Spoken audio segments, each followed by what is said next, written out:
ಗಾರ್ವೆ ಬಾವಿ ಪಾಳ್ಯ ಕೆರೆ buffer zone ಅಲ್ಲಿ ಈ ಒಂದು ಅನಧಿಕೃತ ಕಟ್ಟಡವನ್ನ ಕಟ್ಟಲಾಗ್ತಾ ಇದೆ.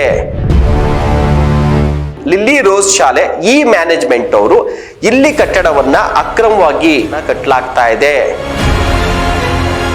ಎಲ್ಲವನ್ನ ಗಾಳಿಗೆ ತೂರಿ ಆ ಕೆರೆಯ ಬಫರ್ ಝೋನ್ ಅನ್ನೇ ನುಂಗ್ತಾ ಇದ್ದಾರೆ. ನಮ್ಮ ಬಿಬಿಎಂಪಿ ಅಧಿಕಾರಿಗಳಾಗ್ಲಿ, ಇದಕ್ಕೆ ಸಂಬಂಧಪಟ್ಟಂತ ಕಂದಾಯ ಇಲಾಖೆ ಅಧಿಕಾರಿಗಳಾಗ್ಲಿ ಯಾರು ಕೂಡ ಆ ಕಡೆ ತಲೆ ಹಾಕು ಕೂಡ ನೋಡಿಲ್ಲ. ಸಾಮಾಜಿಕ ಹೋರಾಟಗಾರ NR ರಮೇಶ್ ಅವರು ಇದು ಕಂಪ್ಲೀಟ್ ಆದಂತ ಚಿತ್ರಣವನ್ನ ಪತ್ತೆ ಹಚ್ಚಿ ಈ ದೂರನ್ನ ಕೂಡ ಕೊಟ್ಟಿದ್ದಾರೆ. NR ರಮೇಶ್ ಅವರು ಮತ್ತೆ ನಾವು ನಿಮ್ ಗಮನಕ್ಕೆ ಕಟ್ಟಡವನ್ನ ತಂದಿದ್ದೇವೆ, ದಯಮಾಡಿ ಆದಷ್ಟು ಬೇಗ ಹೊಡೆದಾಕಿ. ರಾಜಧಾನಿ ಬೆಂಗಳೂರಿನಲ್ಲಿ 1 ಅಡಿ ಜಾಗವನ್ನ ಕೊಂಡುಕೊಳ್ಳುವಂತಹ ದರಕ್ಕೆ 1 ಗ್ರಾಂ ಅಥವಾ 2 ಗ್ರಾಂ ಚಿನ್ನವನ್ನ ಪಡ್ಕೊಳ್ಬಹುದು. ಆ ರೀತಿಯಾದಂತಹ ಭೂಮಿಗೆ ಬೆಲೆ ಇದೆ.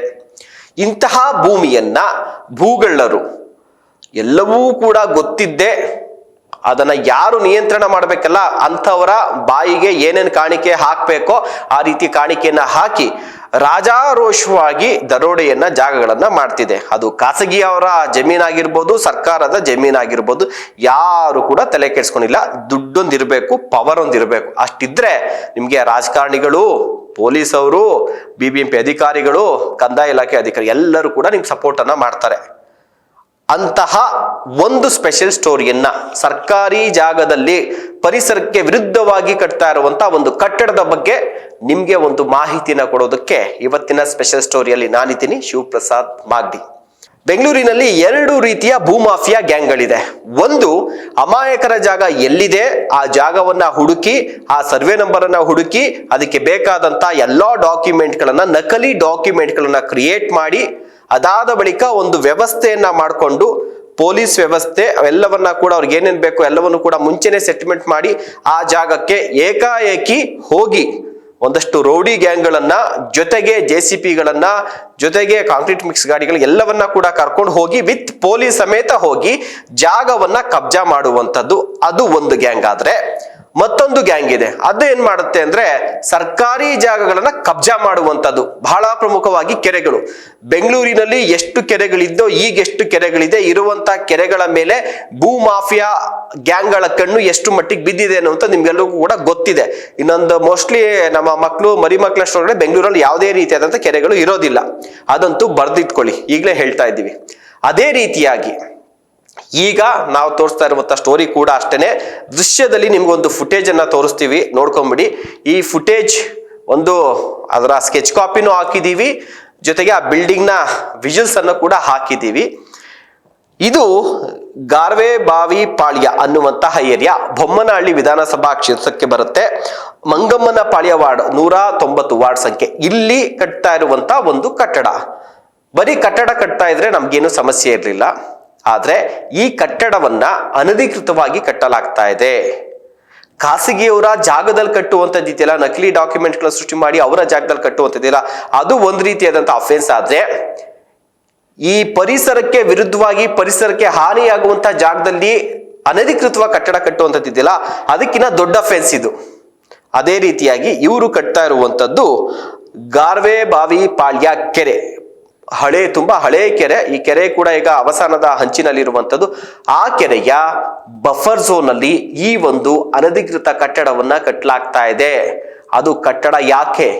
ವಿದ್ಯಾರ್ಜನೆಗಾಗಿ, ಮುಂದೆ ಮಕ್ಕಳ ಭವಿಷ್ಯವನ್ನ ರೂಪಿಸೋದಕ್ಕಾಗಿ ಈ ರೀತಿಯಾಗಿ ಪರಿಸರಕ್ಕೆ ಮಾರಕವಾಗಿ ಸರ್ಕಾರಿ ಜಾಗವನ್ನ ಒತ್ತುವರಿ ಮಾಡಿಕೊಂಡು ಈ ಒಂದು ಅಕ್ರಮ ಕಟ್ಟಡದಲ್ಲಿ ಭವಿಷ್ಯದ ಬಗ್ಗೆ ಸರಿ ತಪ್ಪು ಅಂತ ಯಾವ್ದನ್ನ ತಿಳ್ಕೊಳ್ಳುವಂತ ನಿಟ್ಟಿನಲ್ಲಿ ಮಕ್ಕಳಿಗೆ ಪಾಠವನ್ನ ಹೇಳ್ಕೊಡ್ತಾ ಇದ್ದಾರೆ, ಹೇಳ್ಕೊಡಕ್ ಹೊರಟಿದ್ದಾರೆ ಇವರು. ಯಾವ ಶಾಲೆ? Lily rose school.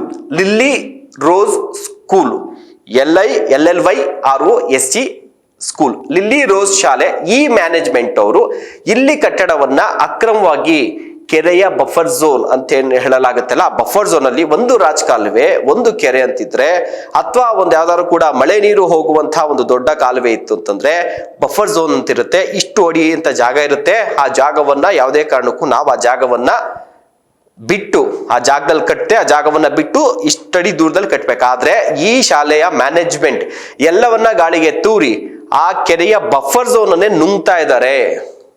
ನುಂಗಿ ಈ ಕಟ್ಟಡವನ್ನ ಕಟ್ಟಲಾಗ್ತಾ ಇದೆ. NGT, ನ್ಯಾಷನಲ್ ಗ್ರೀನ್ ಟ್ರಿಬ್ಯುನಲ್, ಹಸಿರು ನ್ಯಾಯಾಧೀಕರಣ ಪೀಠ ಏನಿದೆಯಲ್ಲ, ಇದು ಹೇಳಿದೆ ಯಾವುದೇ ಕೆರೆಯ ಬಫರ್ ಝೋನ್ಗಳಲ್ಲಿ ಕಟ್ಟುವ ಹಾಗಿಲ್ಲ ಅಂತ ಅಂದ್ಬಿಟ್ಟು. ಆ ಆದೇಶ ಇದ್ರೂ ಕೂಡ ಎಲ್ಲವನ್ನ ಗಾಳಿಗೆ ತೂರಿ ಕಟ್ಟಡವನ್ನ ಕಟ್ಟಲಾಗ್ತಾ ಇದೆ. ಇಷ್ಟು 6 ತಿಂಗಳಿಂದ ಇಂತಹ ಬೃಹತ್ ಕಟ್ಟಡ ಕಟ್ತಾ ಇದ್ರು ಕೂಡ ನಮ್ಮ BBMP ಅಧಿಕಾರಿಗಳಾಗ್ಲಿ, ಇದಕ್ಕೆ ಸಂಬಂಧಪಟ್ಟಂತ ಕಂದಾಯ ಇಲಾಖೆಯ ಅಧಿಕಾರಿಗಳಾಗ್ಲಿ ಯಾರು ಕೂಡ ಆ ಕಡೆ ತಲೆ ಹಾಕು ಕೂಡ ನೋಡಿಲ್ಲ, ಕಣ್ಣೆತ್ತು ಕೂಡ ನೋಡಿಲ್ಲ. ಯಾಕೆಂದ್ರೆ ಅವ್ರಿಗೆ ಯಾವ್ಯಾವ ಟೈಮ್ಗೆ ಏನೇನು ಪ್ಲಾನ್ ತೆಗೆದುಕೊಳ್ಬೇಕಾಗಿದ್ದಾಗ ಆಗಿರ್ಬೋದು, ಪಾಯ ಹಾಕುವಾಗ ಆಗಿರ್ಬೋದು, ಪಿಲ್ಲರ್ ಹಾಕುವಾಗ ಆಗಿರ್ಬೋದು, ಮೋಲ್ಡ್ ಕಟ್ಟುವಾಗ ಆಗಿರ್ಬೋದು, ಇನ್ಸ್ಟಾಲ್ಮೆಂಟ್ ಅಲ್ಲಿ ಏನೇನು ಕಾಣಿಕೆಗಳು ಅವರ ಬಾಯಿಗೆ ಹೋಗ್ಬೇಕು ಅವೆಲ್ಲವೂ ಕೂಡ ಆಗಾಗ ಬೀಳುತ್ತೆ.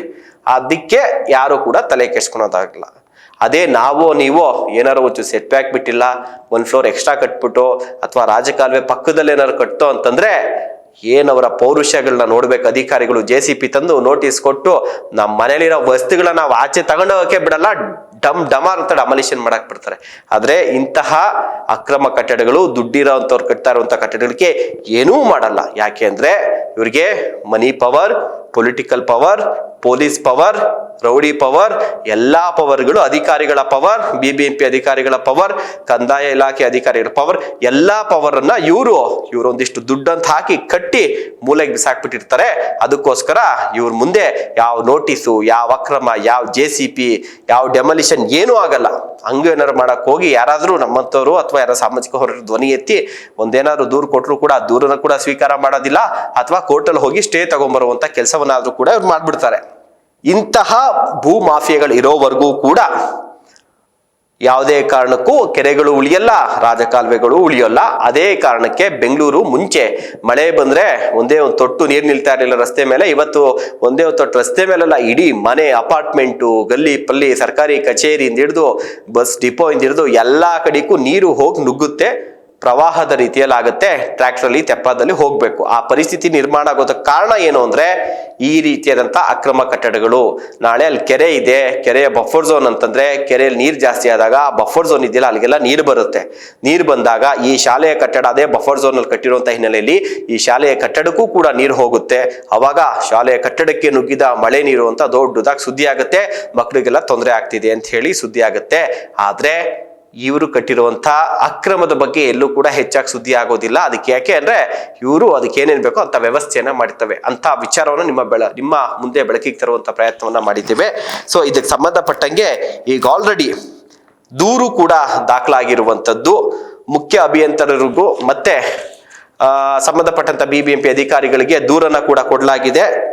ಸಾಮಾಜಿಕ ಹೋರಾಟಗಾರ ಅಂತ NR ರಮೇಶ್ ಅವರು ಇದ್ರ ಕಂಪ್ಲೀಟ್ ಆದಂತ ಚಿತ್ರಣವನ್ನ ಪತ್ತೆ ಹಚ್ಚಿ, ಅಕ್ರಮವನ್ನು ಪತ್ತೆ ಹಚ್ಚಿ ಈ ದೂರನ್ನ ಕೂಡ ಕೊಟ್ಟಿದ್ದಾರೆ. ಆದ್ರೆ ಎಷ್ಟು ಮಟ್ಟಿಗೆ ಅಧಿಕಾರಿಗಳು ಆ ಬಿಲ್ಡಿಂಗ್ ಅನ್ನ ಡೆಮೊಲಿಷನ್ ಮಾಡ್ತಾರೆ? ಈಗ already DCM DK Shivakumar, Bengaluru ಉಸ್ತುವಾರಿ ಸಚಿವರು, ಬೆಂಗಳೂರು ಅಭಿವೃದ್ಧಿ ಸಚಿವರು ಯಾವುದೇ ಅಕ್ರಮ ಕಟ್ಟಡಗಳನ್ನ ತಲೆ ಎತ್ತಕ್ ಬಿಡಲ್ಲ, ಯಾವ್ಯಾವ ಕಟ್ಟಿದರೆ ಎಲ್ಲವನ್ನು ಹೊಡೆದಾಕ್ತಿವಿ ಅಂತ ಹೇಳಿದ್ದಾರೆ.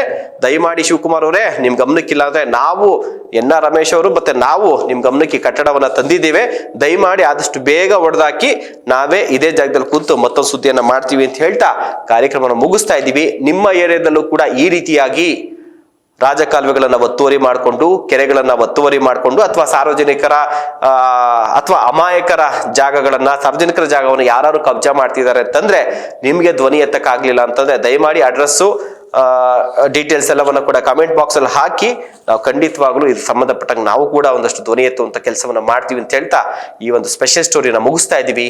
ನಮಸ್ಕಾರ.